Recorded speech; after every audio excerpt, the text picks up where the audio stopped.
Okay, so I was going to finish off there, but do you know what? I think what I'll do, because I haven't got any more news about Samantha, but a story that I did want to tell you about that was going to see tonight. I will be doing a live. I've got something I want to talk about, actually, to do with the Nicola Bulley case, and I'm going to do that tonight in a live. But there's always something to talk about, isn't there? So what I'm going to do is talk about this other case, and I'm going to chop this into 2 videos, as I do sometimes, because some people like a shorter video as well. Some people don't like the lives, etc. So what I'll be doing later is cutting this video into 2. But what I want to tell you about, if you haven't heard about it, is a case over in America now. So I'm going to America. Very, very, I mean, all cases are sad, but when they involve children, or young people, it's always worse, isn't it? And I don't know if you know what has happened. There's been a case in America that's been going on since February the 26th this year. So on February the 26th, 13-year-old Madeline Soto. So it's interesting. She's got the same. Do you remember where, those of you who've been watching my channel for a while, not you new. I know I've got quite a lot of new subscribers lately, but the ones that have been watching me for a while, remember when we were looking for Charlotte? Oh, no, that was Senna, not Soto. Who's Soto? Just seems to be familiar to me, the surname Soto, S-O-T-O. But anyway, no, that was Charlotte Senna. Soto, was that the girl that was shot? Anyway, doesn't matter. 13-year-old. So this girl was 13 and she was reported missing on the 26th of February this year. Now, she was supposedly dropped off at school by her mother and stepfather, but reportedly she did not attend school that day.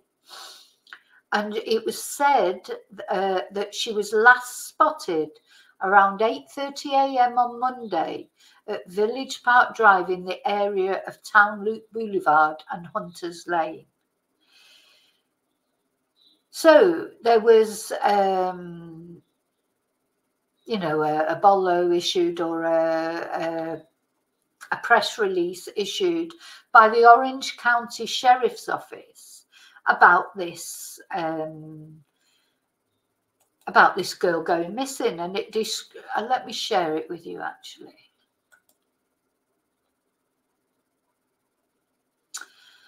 Hi, Mello. Honestly, yeah, I can't go into the whole story. Yeah, Sausage Gate, Susan. It's Sausage Gate. You have to catch up, Mello. But yeah. Anyway.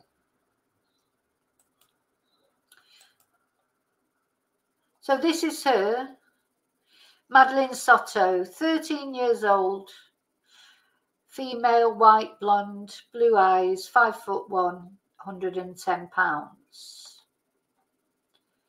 Now, so she was it's taking me to the Twitter page now. So she was wearing a green sweatshirt, black shorts and white Crocs. And so they appealed for information about Madeleine. Had anyone seen her, etc. In the meantime, of course, a child alert went out, and now it says on this tweet here by, I don't know who this person is, Shezarazada Morales, that her mum dropped her off at the church by the school this morning. But it turned out it was her mum and her stepdad that dropped her off at the church by the school. Bright green hoodie, black shorts, white Crocs. The mum has contacted the media. And here we go. We've got the pictures of Madeleine, bless her. Because the bad news is that Madeleine is no longer on this planet. But I just want to tell you how this story evolved, if you like. So her mum said, her mother's partner said that he dropped her off not far from the school as she wanted to walk the rest of the way. And Madeleine's mother added, "In my heart, I feel like somebody took her. This isn't like her to just pick up and run away or just not go to school." And according to the report, Madeleine's mother stated that prior to her daughter's disappearance, there were no arguments or signs that she was upset. She also mentioned it's not usual for Madeleine to miss school or not return home. And Jen stated that on the morning of her disappearance, she left her cell phone at home, but that was usual. Okay, so then later on, they're saying that Madeline Soto reportedly wanted to live in the woods. So Fox Orlando reported that Jen Soto informed that authorities are using canines and a piece of her daughter's clothing in an attempt to track her scent near Town Loop Boulevard, and multiple search teams are out there looking for Madeline Soto. Yeah, what was this thing? Oh, that was an update. Has that finished? Oh, it looks like there's going to be a press conference coming up because they have found her in Woodland. Oh, we might be able to see that if it's... Anyway, so they reported that detectives interviewed Madeleine's mother, her mother's partner, and her friends, and they found that she had sent text messages or made posts on social media that suggested she wanted to go and live in the woods on her 13th birthday. Authorities will also be conducting a search of Madeleine's residence, which is common in such disappearances, and they've reached out to any SEX offenders who reside near the teenager's last location. This is every parent's worst nightmare, the sheriff said. Rest assured, we're doing everything possible to find out where Madeleine is. Now then, I want to have a look. We've got an interview with her mother. School. We dropped her off close to... Okay. So this is her mother. Now watch this. I find this chilling, absolutely chilling.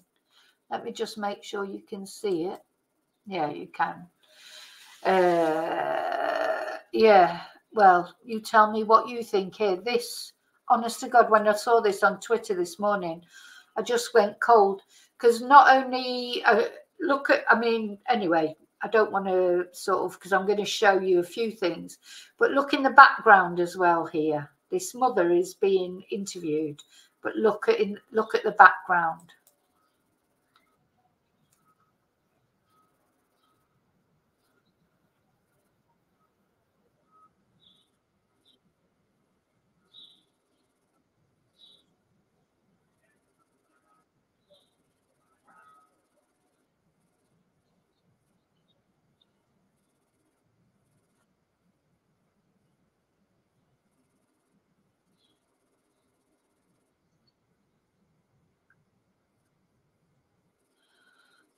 Now, she has to think about it a lot, doesn't she? And she went very uncomfortable.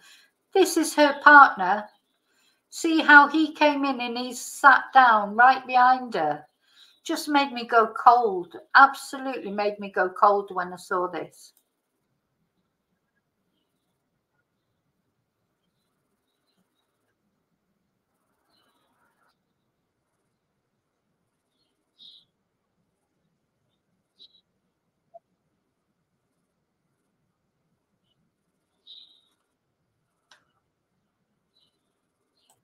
Yeah, he's making sure she doesn't say anything. Like when she's looking up. Oh, hang on. Oh, I think the press conference has started. Right, sorry, I'm just going to stop over. This is every parent's worst nightmare. Oh, it was. He was, and now it's stopped. Why has it stopped? Many of our detectives and deputies who are working the case, they also have children, so they're working extra hard to find Madeleine. We can't even imagine the pain and anguish that Madeline's family is going through. But I do want to assure the community that we have. No, that was before they found her. They have found her now. So let's go back to what we were looking at. They have found her. She is no longer with us. But who do you think might be responsible, I wonder? Now, watching this, she's looking up there because she's looking at the camera. She can see him in the background. He's making sure he's there. She doesn't say the wrong thing.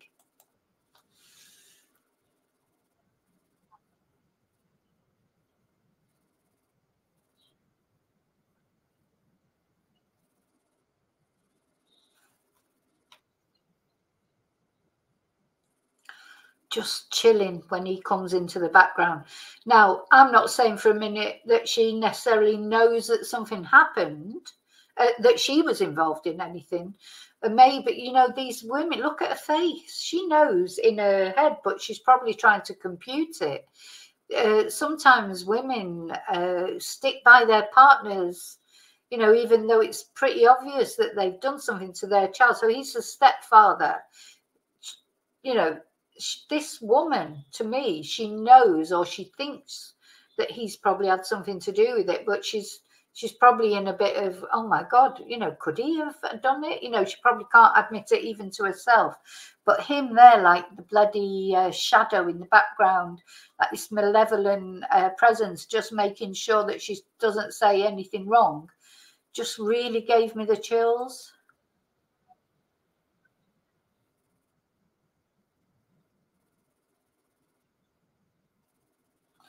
She never made it, bless her. So another thing I want to show you is his interview that he made.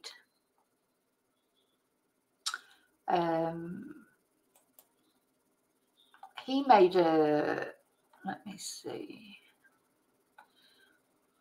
if I can find it. There was a video of him talking to the police. So Twitter's been sort of full of this, basically. Let me see if I can find. Oh, look at that. Good old JLR. You know, I like JLR. Look at this picture he's put on there of him with his sunglasses, and that does look like her in the background there, doesn't it, poor girl? Oh, I'm not sharing now, am I? I need to share. Sorry, hang on. I've done it again, forgotten.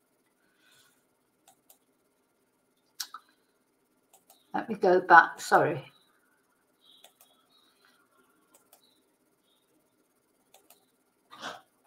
Look at this guy. So this is the stepfather. This is, I don't know where this picture's come from, but that looks like Madeleine in his sunglasses. Just chilling, isn't it?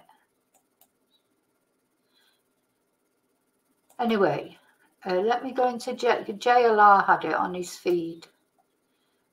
If you don't know the JLR channel, Jonathan Lee Riches, very good YouTube channel, and of course he's on Twitter, etc.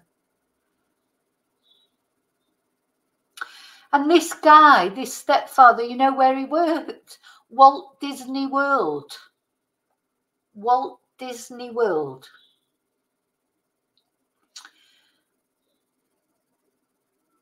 So apparently he's been arrested because he's got child P on his phone. And on his Facebook page it says, cast member at Walt Disney World. And that's where that picture's come from his Facebook profile with the sunglasses with the pictures of her in the background. Right, here he is talking to the media before his arrest. PHANST. All right, the first question is if I can get your first and last name and spell them both out for me. Stephan Sterns, STEPHAN STERNS. All right, so Stephan, you seem very emotional right now. Explain to us. I dropped her off. Everything looked fine when I drove away. It's the last time we saw her. What were the conversations that y'all had? Notice when, we'll watch this again in a minute, but notice when he says I dropped her off, he shook his head.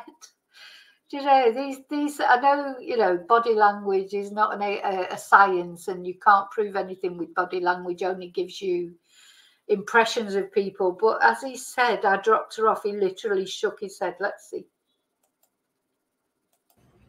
So last time we saw her, What were the conversations that y'all had in the car when you dropped her off? I dropped her off. I dropped Everything her looked off. fine when No, I I drove didn't. away. So last time we saw her, What were the conversations that y'all had in the car when you dropped her off? not much. She was asleep for most of the way. Told her have a good day at school when she got out. I love her. She said thanks, love you too. That was it. No. And so where do you think she could possibly be? I mean, this isn't, as I was told, this isn't normal behavior. It's not normal behavior. She's not the type that would just run off. We don't know where she can be, and we're scared. We just want her home. Fake crying. Oh my God. Oh, look at his face there, just where I stopped that. He's like thinking, what the fuck did I do? He is, because I'm sure a lot of these in the moment, they do things and afterwards they probably think, oh God, I've just ruined my whole life. He's still, he won't be worried. I'm not saying he's worrying about what he's done to her, in the sense he doesn't care about her. He only cares about himself and what this has done. He knows he's going to prison. He knows she's going to get, because when he gave this interview, he hadn't been arrested yet, and she hadn't been found. So just to let you know, since then he has been arrested, and her body has just been found just a few hours ago, or the news came out a few hours ago that her body had been found.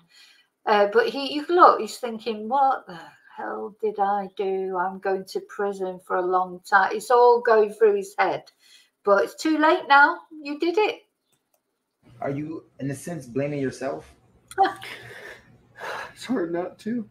It's hard not to. I dropped her off early. I could have waited longer. She looked up. I dropped her off early, shake the head. I could have waited longer, shake the head.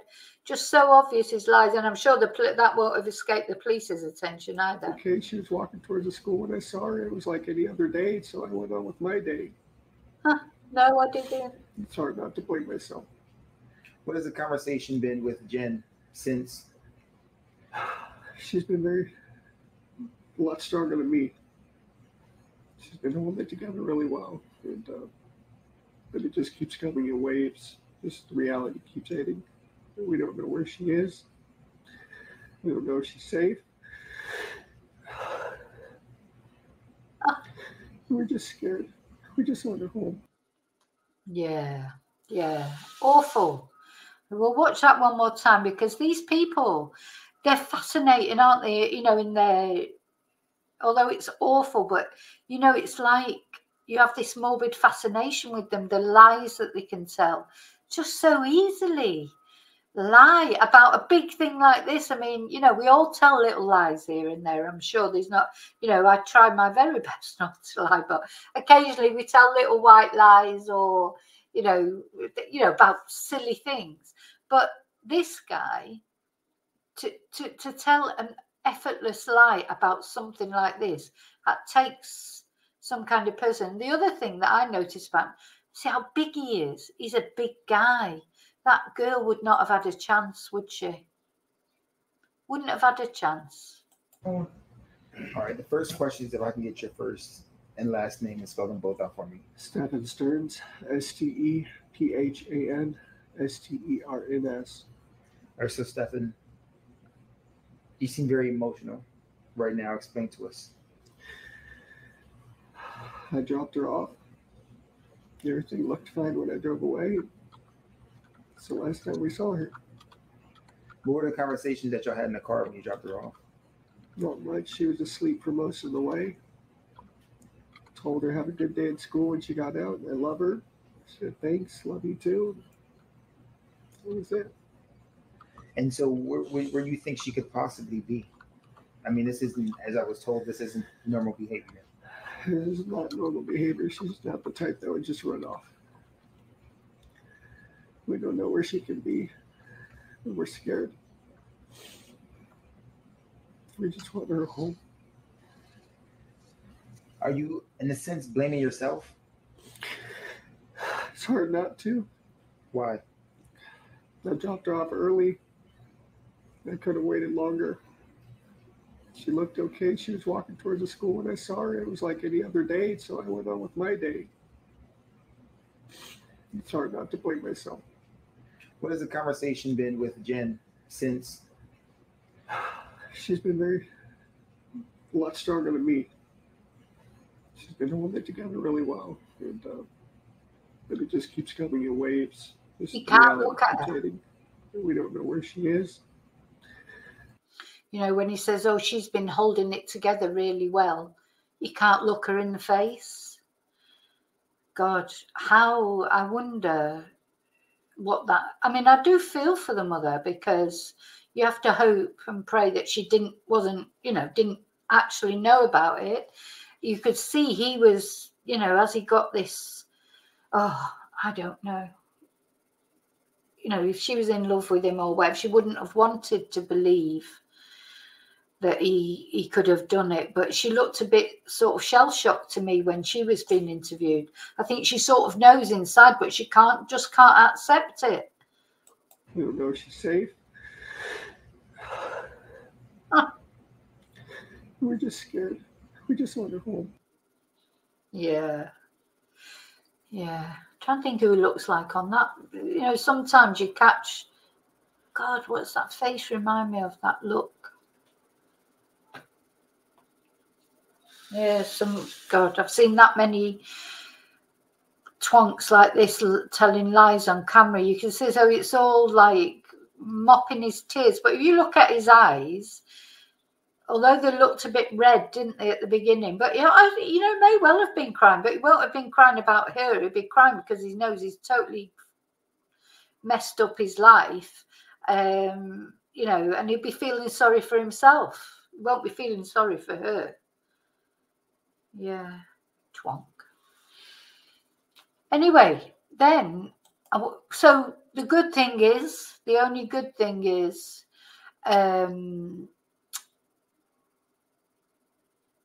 he's going to prison. He's been arrested.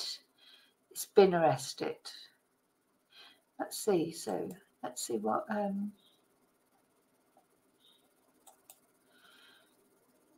JLR always gives good coverage. So this is JLR.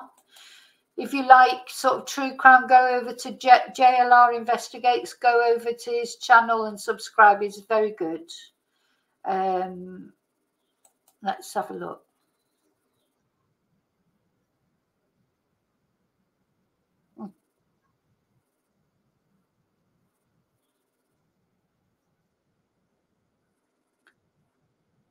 The core.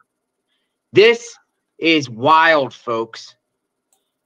Sorry, I just realised I wasn't sharing it. So this is JLR. Go over and subscribe. JLR Investigates. Come on in, everyone.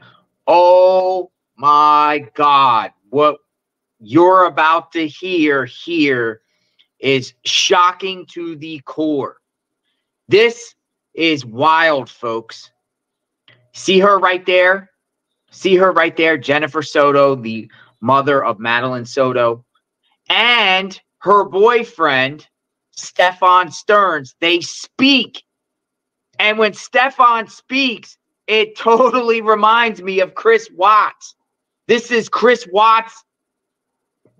Wild, folks. We're gonna play an interview right here. We're just gonna play it and then we'll further discuss. You have to watch this.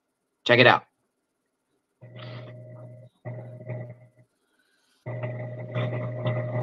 Good. So the first question is if I can have your first, your last name, spell them both out for me. Okay. Jennifer Soto, JENNIFERSOTO. Mother. Mother. Jennifer, tell me how you feeling right now. I feel like I can't breathe. All I keep thinking about is, where is she? Is she safe? Is she okay? But we're all a wreck. My entire family's a mess. We're just so worried. When did you first realize, or when did you file a missing report? We filed a missing report. We called the police at like 4:45 yesterday, 4:45 p.m. But she actually went missing early that morning, around between 8:45 and 9 o'clock in the morning. She went missing. We had dropped her off close to the school. She wanted to walk the rest of the way. Sorry.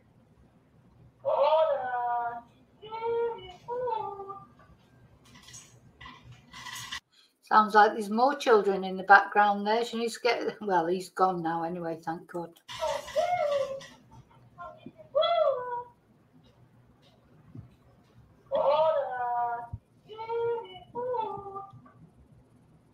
That should be it. Sorry about that. We dropped her off at school, close to school. She wanted to walk the rest of the way. I'm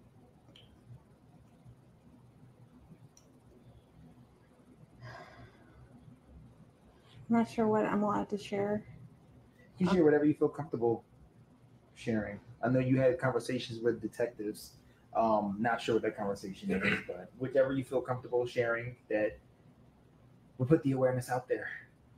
Yeah, she was spotted walking by the church, by the middle school, on the cameras. They saw her hang out in the parking lot for a little bit and then get up and leave. They didn't see a vehicle or anything else. They just saw her walk away around 9 a.m. heading towards the school, but she never made it. What has the school said? Have you given in contact with the school? Yes, that they're doing everything they can. They've given me all their resources. The principals called me. They've looked at their cameras. I don't think they've caught anything on the cameras is too far away from the sidewalk. Everything is too grainy, so they can't see specific faces. But they've looked. I'm just waiting to hear anything else from them. Is this normal behavior? Not to at all. Just not show up or call or text or anything? Not at all, no. She, from time to time, she will leave her cell phone at home accidentally, and that's actually what happened yesterday. She left her phone at home. She went to school. But that happens from time to time. She's got ADHD, her memory.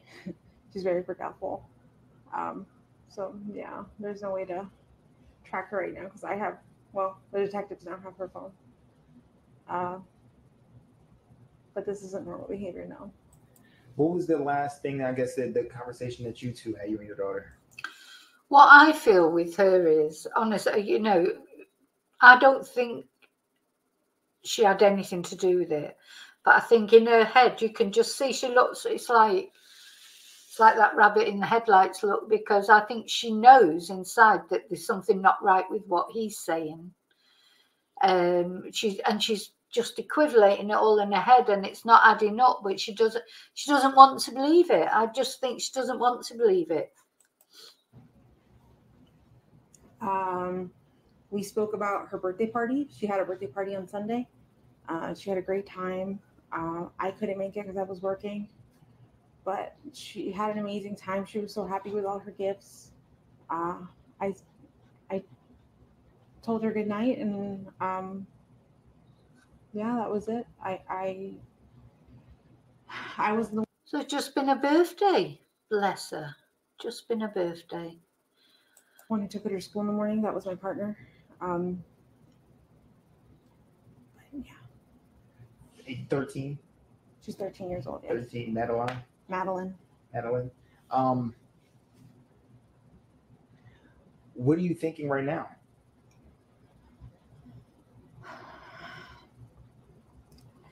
In my heart, I feel like somebody took her. this isn't like her to just pick up and run away, or just not go to school. I don't know what to think. Friends, the friends' parents you've contacted. And what do you all think? Because I think she does look completely. She just can't believe it, but it's like she sort of knows. But I just think it's, maybe I just want to think the best and think that a mother would not cover up for a twonk if she knew for sure that he'd done it. But does she suspect maybe he's done it, but she just can't accept it? She looks sort of shell-shocked to me. Went through every single person? Everyone that we know that she knows. We've contacted them all, reached out to them. The parents have gone out to search and look for her as well. And we haven't come up with anything yet. I've seen a lot of posts on Facebook, Hunters Creek. The thing is, these kind of men, they target single parents. They target single mothers. They, they look online, or, because a lot of people meet someone online these days, don't they? But they look specifically for single mothers with daughters, especially, or sons, depending on what their preference is. They look for them. They target them. They know they're vulnerable. They're quite often financially vulnerable. So they step in, and help them financially, offer their child a father figure. And, unfortunately, a lot of women are naive and gullible to those sort of men, because don't forget, they'll come in, they'll be love bombing, they'll be the best thing that's ever happened to them. They're struggling to bring up, children alone, probably no help from the real father. And, these sort of twonks, these horrible men, they do, if you're a single parent with young children, you have to be really, really careful, because you just don't know either, because these people, they walk amongst us. They're not, he looks like a reasonably normal guy. He doesn't look like a P. They never do. You're not your average guy. They're not some sort of dribbling wreck or monster or someone who typically looks like a P. There is no typical look of a P. And so he's come into her life, probably bombarded her at some point, maybe when Madeleine was a lot younger. And who knows what's been going on there. Rants and raves and what have you. Did people say that they were going to conduct some type of search party or anything? A lot of people have asked me to volunteer, if there is one, if they can do one. I have people passing out flyers, going to every store in that vicinity, a gas station, church. I think people were being stopped in the street this morning in front of the school to see if they've seen anything, if they've heard anything. My family they're going all out right now. Yeah. I know as a mother, a lot is going on in your brain.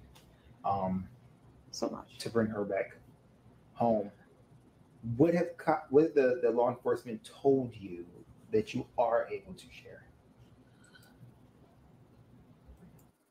Yeah, see how she's shaking, because I do think genuinely she perhaps knows something in her head, but just cannot speak it even to herself, because that's the man she loves, that she's thinking about.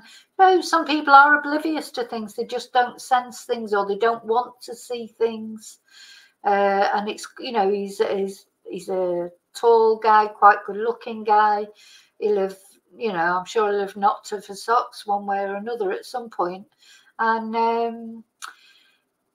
now it's all computing in her brain. God, she looks like she's going to sort of, faint or something. I mean, that they're doing the best they can. They've had detectives come out, interview us. And she may well be terrified of him as well. I mean, I'm not using this as an excuse, because obviously it's not an excuse, but, there's always a way. You can always if where your children are concerned, because a lot of women who put up with, you know, domestic violence, but when it comes to their children, that's a line that they draw, isn't it? But she may not have, you know anything. Maybe he is as nice as anything to her, but the way he came up behind her when she was on that Zoom call or whatever and sat behind her, that actually gave me chills, because he was monitoring what she was saying. So he could be that, you know, she's terrified of him. Took a piece of her clothing for the canine dog to see if they can sniff her out. I'm not sure when that's being done. Do you have any inkling where she possibly could be? Like, if you would say, okay, last time I went to work and came back, she was at James' house or Sabrina's house, and maybe I forgot to check that house, or she played at this park one week and maybe she went back there or something like that. We've looked everywhere we could have thought, and anywhere she would have been. She would have known to wait for me at the school. But we did check where, if she could have walked. My mom's office is close to the school. We checked there. We checked the walking paths that she could have taken. We've checked all of her friend's house. I think we've checked everywhere I could think of, honestly. What do you think? Oh gosh, I just had to tip my tongue. What was she wearing? She was last seen wearing a green hoodie, black shorts, white Crocs, a black JanSport backpack with gray hibiscus flowers on it. And this is not like her. Not at all. To run away, an argument, anything like that to provoke her? She's never done anything like this, no. And we haven't had any arguments recently. You know, I wonder if who was it? There was one not long ago.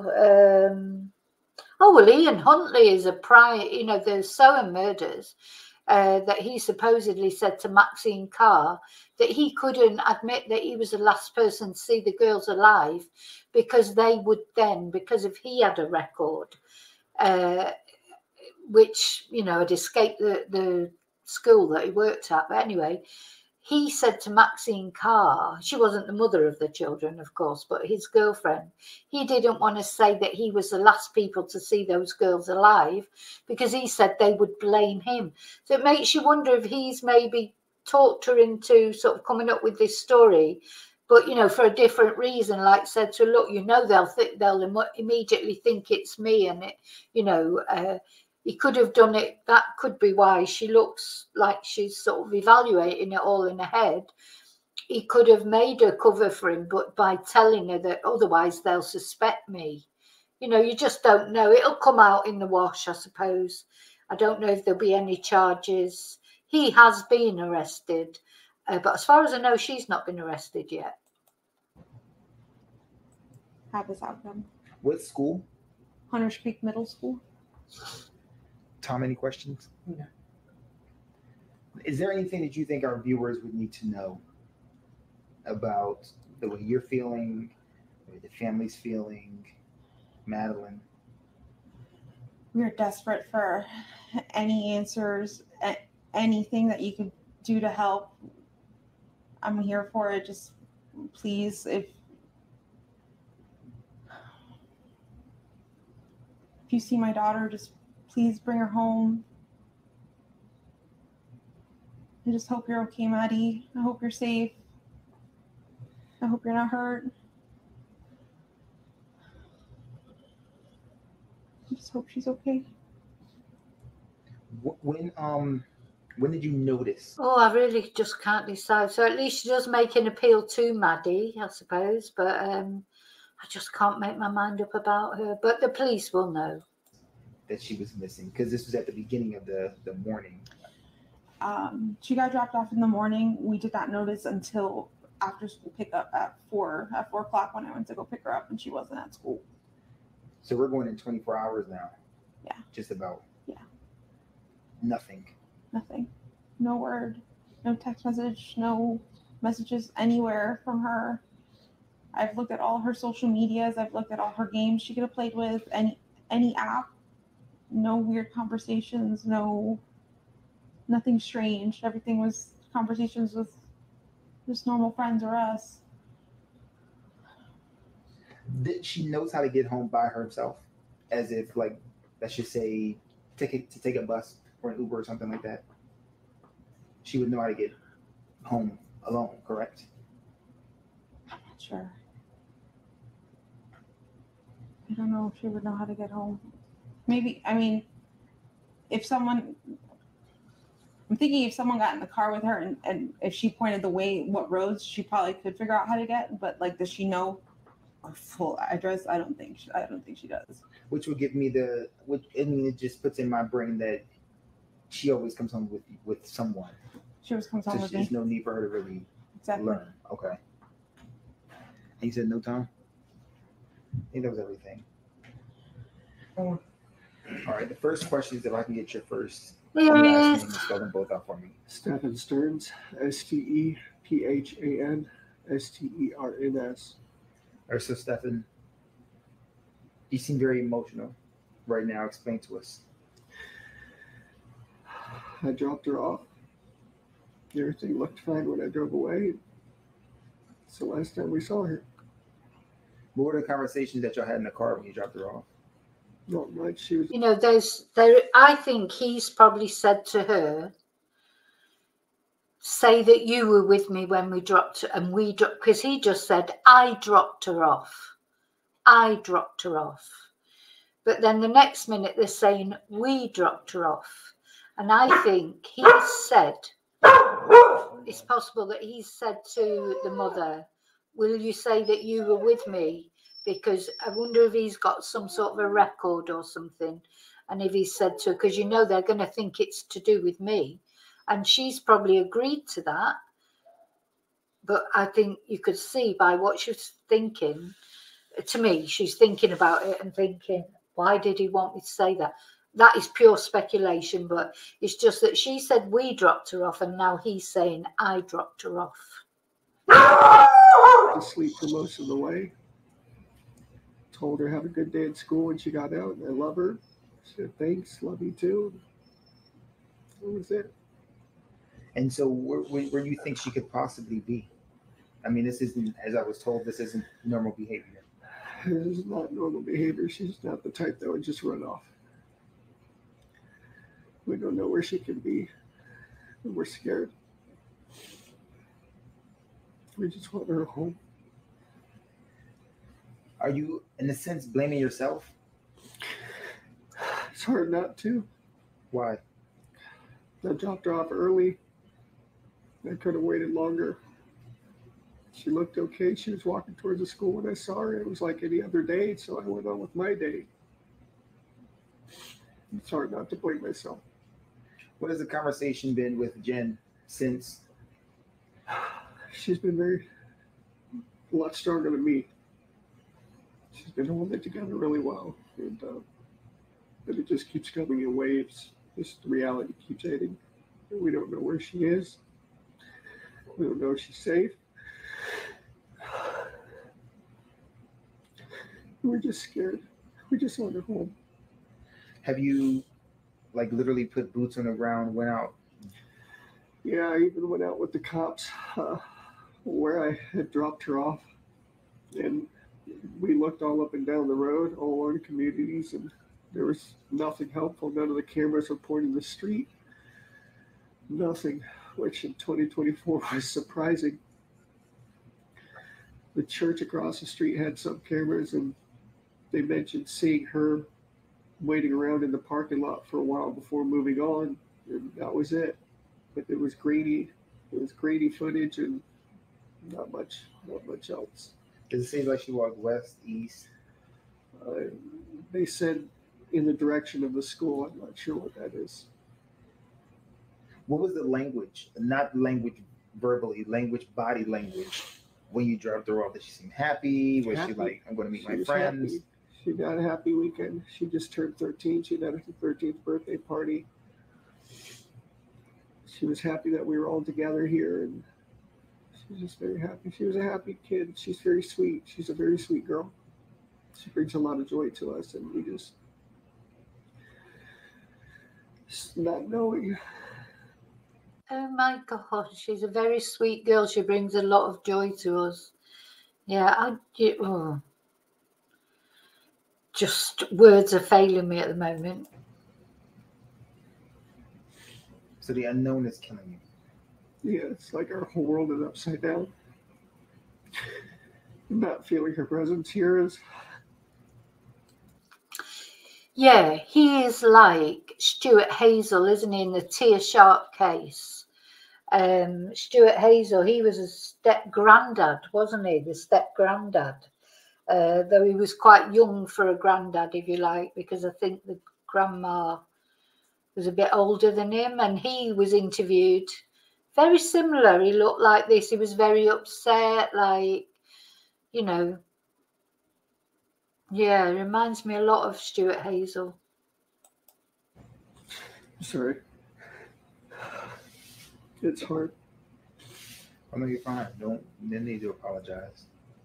What do you want He keeps wiping his eyes, but there are no tears, actually, no tears. our viewers to know when they see this? She's a sweetheart. She's a very sweet, kind girl.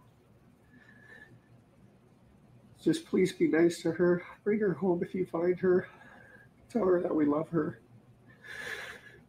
Wherever she is, I hope she's okay. Huh. I mean, if someone were to come in contact with her and you gave me her... This is definitely the Debbie Davis School of Acting, crying. He must have gone to the same crying school that Debbie Davis went to. Diagnoses. Would it be easy to approach her without any, like, agitation or anything? Yeah. She's a good kid. She's a good kid. If you can sum up in one complete sentence, waking up, getting ready to drop her off at school, dropping her off at school, to now speaking to me after talking to the police about her being missing for over 24 hours right now. In one complete sentence, what would that be? A living nightmare. It's a living nightmare. Day started off like any other. And I just want to wake up. You just get hit with waves of the reality, just it's setting in. As soon as it got dark last night, we started falling apart because we knew it wasn't going to come to an end. And now we're going on 24 hours and still nothing. Just conflicting reports here and there. People say they see this or that. None of it's conclusive and none of it's helpful. We just wanted a baby girl back. Tom, any questions? No, I'm good. Thank you. We just want our baby girl back. God. Oh my God.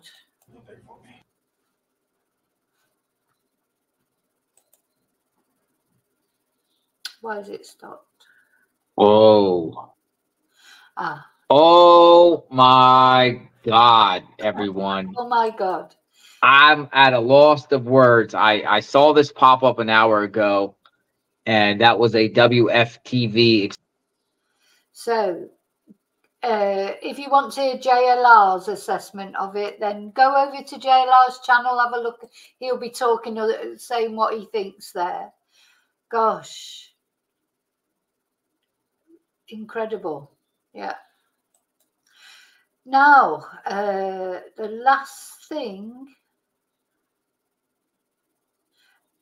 that I want to show you on that, a JLR gives a lot of information about it. So she's been found anyway. Her body has been found in near Old Hickory Tree Road, apparently, in a woodland area. Her body's been found. So, but before she was found, he was arrested. So I want to show you. I think there's a video somewhere of him being arrested. Let's have a look at that.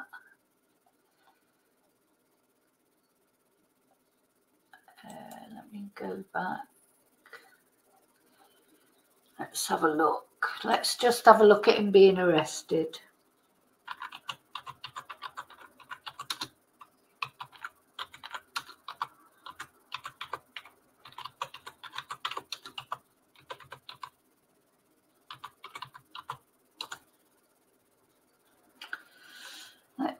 see.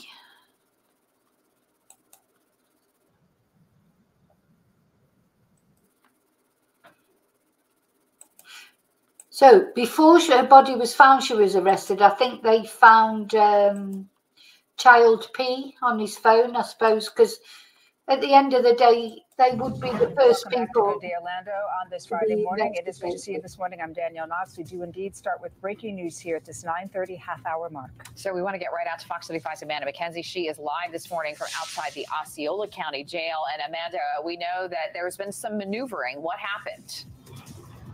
Well, just in the past few minutes, we were outside of the Osceola County Jail as Stephan Stern was transported from the Orange County Jail here to Osceola County. We were right here as he was taken out of the patrol car and brought inside to be processed. Then he was brought quickly back out. I was able to shout several questions to him about Maddie. At one point, he was shaking his head from left to right as if saying no, but did not want to look at us or acknowledge us or answer any of our questions. He was then driven to the back here where there is this fence, and he was brought into the back. You can hear me shouting some of those questions in that video. Stephan Stern did look tired, and he did look somewhat quiet. We do know that he has asked for an attorney in this case. He has not admitted to anything. He refused to go to the courtroom yesterday for his first appearance.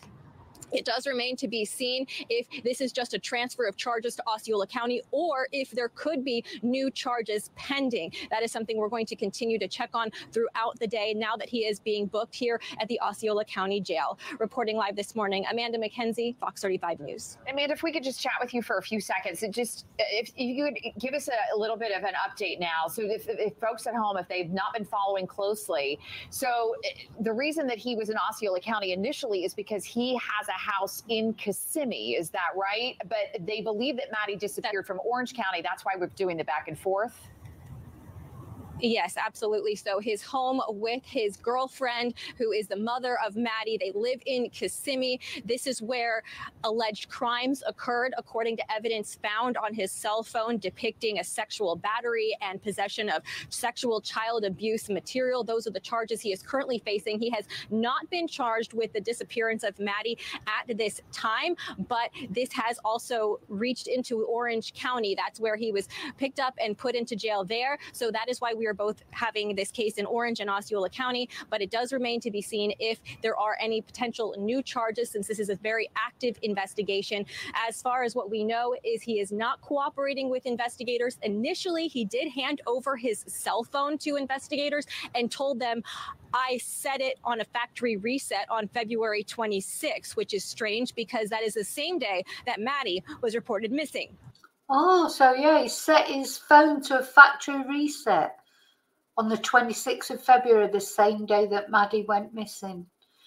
I don't think it matters as far as the police are concerned. I think they can still get data. And I think there's a lot of charges coming for this guy, not only about Madeleine, but what they'll do is they'll use, until they get their evidence together about what he's done to her, they will use the child P images that they found on his phone. That might be why he's been transferred to this different county.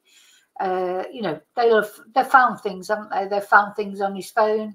If he was bloody working at Disney World, he's had lots of access to children, hasn't he? So, you know, I think that's what will happen. It'll result, there'll probably be loads of charges against him, and those charges will be used as a reason to keep him in prison until they can get the main charges of the murder organised, you know, lined up, and they can charge him with that. So they'll use these other charges from the data that they found on his phone. And I think probably her mother is talking now. I think maybe once her mother realised that, and also, of course, he's out of the way, so she's not under any danger from him now because he's been arrested. And also her children are not, because she sounded like she had other children, didn't it, as well? You know, you have to think about these things. Once he's gone, I expect she gets a lot more talkative, the mother. But the detectives were able to comb through that phone and find that digital evidence and footprint, and were able to arrest him on those charges. You know, Amanda, another question for you too, and for our viewers at home, the family. We got to speak with the mother a couple of days ago, and she expressed that she just wants, you know, Maddie back home. She wants her safe, and you actually can see Stephan right in behind her in that video, kind of just watching it. We've actually interviewed some people that are not related to the case that talked about some of his behaviors. Can you kind of walk us through, you know, just honestly that interview and also the family's kind of response to what's been going on? Because we haven't heard from them, right, since we've known that he's now in jail with these charges. Well, we did reach out to the family after Stearns was arrested, and the aunt for Maddie did tell us that they are heartbroken and they're continuing to pray for her safe return. Now, in that interview with Jen, Maddie's mother, she is very upset, crying, just wanting her daughter to come home safely. And in the back far left corner, you can see Stephan Stearns, and it points throughout that interview. He sits down behind her, is seen fidgeting and cracking his knuckles, and we spoke with a behavior specialist who said that is concerning behavior in this. Oh, he was definitely threatening her in that interview, sitting right behind her like that, like she said, cracking his knuckles and looking over her shoulder, making sure she didn't say anything. Very intimidating of her. What a horrible, oh, just thank God that he has been arrested. Well done, the police. This case, and in her opinion, not attached to this investigation. She would be suggesting that detectives zero in on him as a suspect, and right now he is considered a prime suspect. And very quickly, it was just so intriguing to see how close you were to him, and you were able to shout out those questions to him. And you talked about, as you were shouting those questions, he kind of shook his head back and forth as if to say no. What was he saying no to, and what kinds of questions were you able to ask him? I was asking, where's Maddie? Where was she last seen? Did you hurt her? What could have happened? What did happen in your home, which is what you're accused of doing with your phone, with this digital evidence? What was on your phone? Yeah, Amanda, it's so many questions. I think that we're all struggling to figure out what happened. But one of the things that we know from that interview that the mother did with Hannah McKenzie is that she repeatedly said, we dropped her off. We took her to school. And then we know that they didn't actually drop her off at the school. Why is that? Do we know what the reason was that she wasn't dropped off at school? Well, we don't know directly from Stephan Stearns why he did that. According to Orange County Sheriff John Mina, he speculated that maybe she wanted to be dropped off a little ways away from school. But according to her mother in the arrest affidavit, that is not normal behavior. So that is something to take note of. What I also found interesting in the arrest affidavit is that the mother refers to Stephan as Maddie's stepfather, and he is just her boyfriend. They are not married. So it was an interesting title to give someone to consider them such close family. And now he is considered a prime suspect in her 13-year-old daughter's disappearance. She has been missing since Monday. Just on Sunday, it was her 13th birthday. So you can only imagine that they were all celebrating together as a family, and less than a week later, Stephan is behind bars facing some very serious charges. Yeah, and I think another too, in those court documents, it also says that Maddie would say oftentimes that she wanted to live in the woods. And so kind of looking at all of these things. I bet she would have liked to live in the woods because probably to get away from him. So it turns out, so they're not married. He's not actually a stepfather. He's just her mum's boyfriend. Gosh, honestly, any of you, anyway, you can't tell people, women, he'll have come along, he'll have said all the right things, and he'll have got that woman when she's vulnerable, single parent with children. And sometimes women just don't want to see what's right in front of them. Not only women, people in general. Maybe when she said, I wanted to be dropped off, far away, it's just very interesting, some of the connections. Yeah, absolutely. Amanda, we're going to keep you here just for another couple of minutes because all of this is developing and you're doing such an excellent job on this breaking reporting this morning. But we want to go back and play again your interview, or what you tried to interview, Stephan Stern. So let's go ahead and listen to that. Stephan, where's Maddie? Did you hurt her? Are you a pedophile? What's on your cell phone? Why aren't you talking to investigators? Where was Maddie last seen? Why aren't you helping her mother and her family? This is a little girl. Help them find Maddie. Where is Maddie? Where is she? What did you do with her? Tell us something. Amanda, you asked every question we all that wanted to know. everybody wants to know the answers to. And obviously he didn't answer any of those questions. And it is just so intriguing to me to see what next steps are in this, right? Because here's the bottom line. He's refusing to appear in court. Not that he necessarily has to be there. Not only is he refusing to appear in court, the family right now is refusing to talk any further. And you almost have to wonder if it's your child, if it's my child, if it's your child missing, what are you going to do? You're going to be screaming, at least I know that I would, from the rooftops. I'd be talking to any and everybody who would listen about where my child is. Please help me find my child. And the fact that everybody has kind of gone radio silent, I think kind of adds another layer of mystery to this story. It's devastating to think that a 13-year-old girl is missing for this length of time. And as we all report in this line of work, the first 24, 48 hours are crucial. So what is happening with the search? We are still asking for those questions to be answered. Are they continuing to search the woods? Investigators told the public, stay away from that area while we continue to investigate leads and look into that possibility that she could be behind Hunter's Creek in the woods. We don't know. And the fact that the family is not coming out right now, we can only imagine their state of mind. They're shocked, they're upset, they're heartbroken, they're scared, they're worried. You could name a number of different emotions that they could be feeling. And I think as a public, we want to know what they may have known and didn't see at the time. If there was concerning behavior, if there was a reason to suspect something out of the ordinary leading up to this disappearance. Yeah, I mean, We'd like what to we all don't know is, Amanda, we know they're not talking to us, but we don't know if they're not talking to the authorities. They could potentially still be working with the investigators, so we don't want to, say that. But do we know, Amanda, and I know we've said multiple times that what was found on the phone was so disturbing that we can't report it, but we obviously have some idea. Are you able to give us a little bit of information about what we do know that we can talk about? I have read the arrest affidavit, and I will say that parts of it are redacted. So we are not even able to know the full scope of the investigation. It appears that they may know the identity of the victim potentially in this arrest affidavit, but they are not releasing that because it is a minor. And there's concerning evidence within that report that says that there was a sexual battery committed and that there was material of child pornography on that phone. And that is why he is facing those two very serious charges right now. Wonderful job you're doing out there, Amanda. And it's so true what you said. I mean, they could be talking to investigators. They could have an attorney who may have advised them to not speak right now.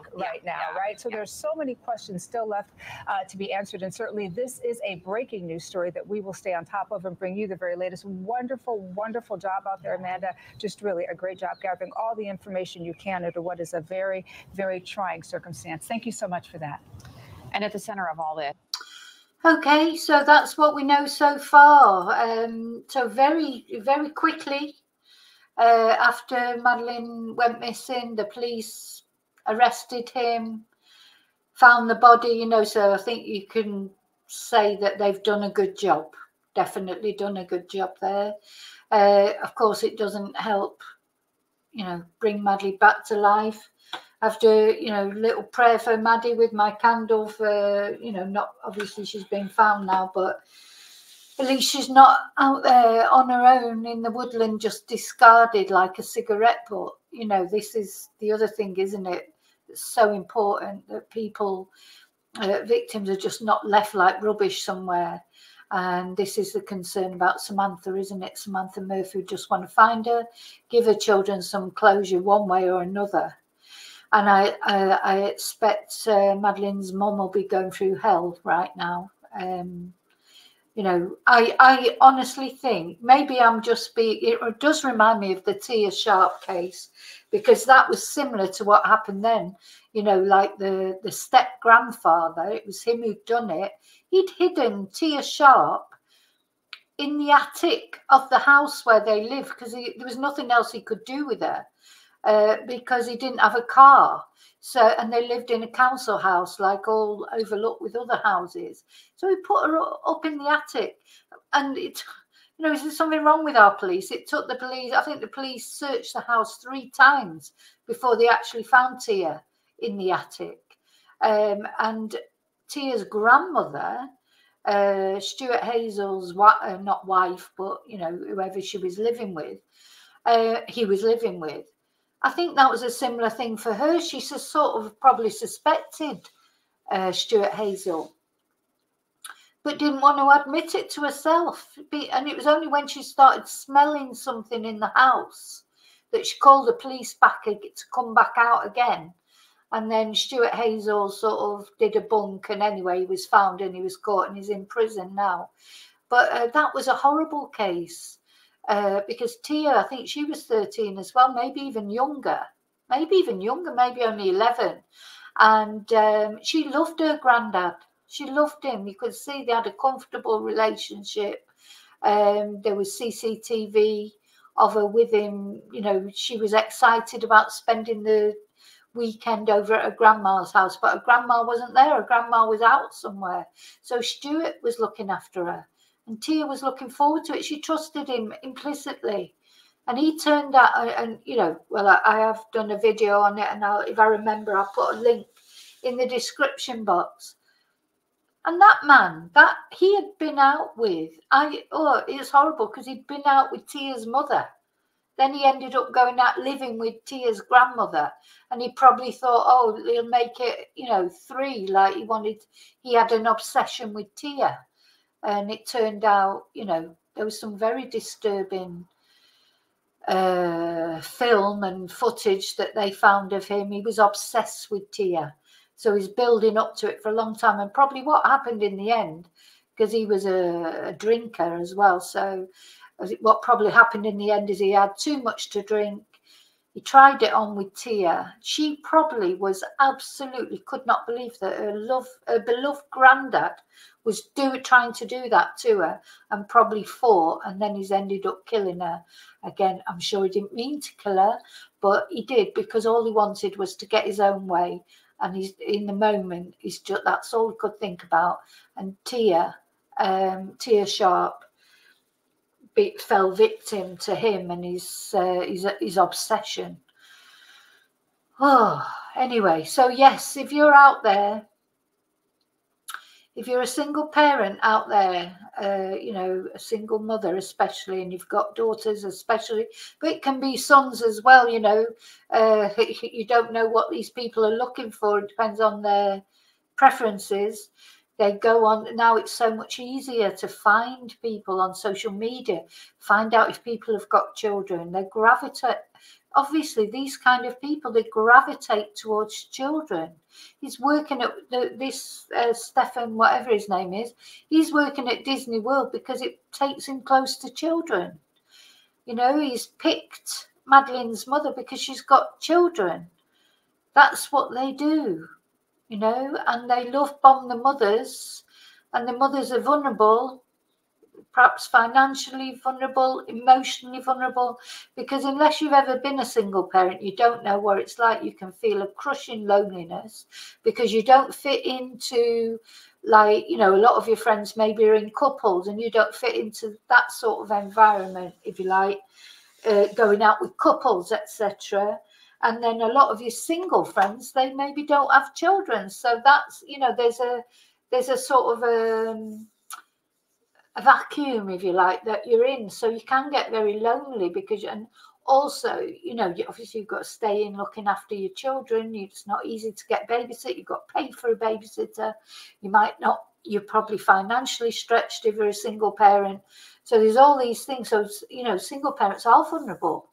They are vulnerable, and I hope that mother now is just singing like a canary, talking about this guy now that he's away from her and she can feel safe to do so. I certainly hope so. I hope that she didn't, you know, actually have anything to do with it. I think he's probably asked her to cover up for him. He's probably said to her, oh, look, you know, I've got this offence against me. They're bound to think it's me. Can't you just say that we both dropped her off? And he's probably bullied her into saying it. And she probably in the beginning didn't want to believe that he had been involved. And I think in that interview, it looked like she was sort of like thinking, well, was he involved? Was he involved? But now she'll be free to talk. So, Jackie, I had a cat called Tia, and now the German Shepherd is called Tia. So, yeah.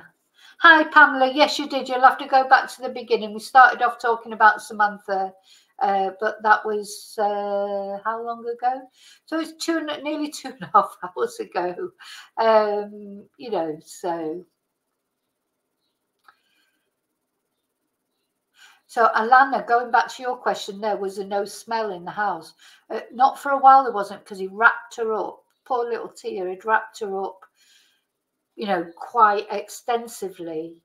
And but eventually a smell did come. And that's why the grandma eventually phoned the police and said, look, there's a smell in this house. So the police went back up into the attic that they'd already searched twice and found Tia. I don't know if the third time they took a dog, maybe the other times they didn't take a dog up there with them. I don't know, you know, I don't know the actual ins and outs of the searches, but all I know is they searched 3 times. I think it was the third time before they actually found her. Hi, Nick. You're on the move but listening. Yeah, it's quite a long, ended up being quite a long live. So, okay, so I noticed while I was on here, I have just ticked over 3,000 subscribers. So thank you so much. I'm sure that'll sort of go a little bit up and down. It normally does.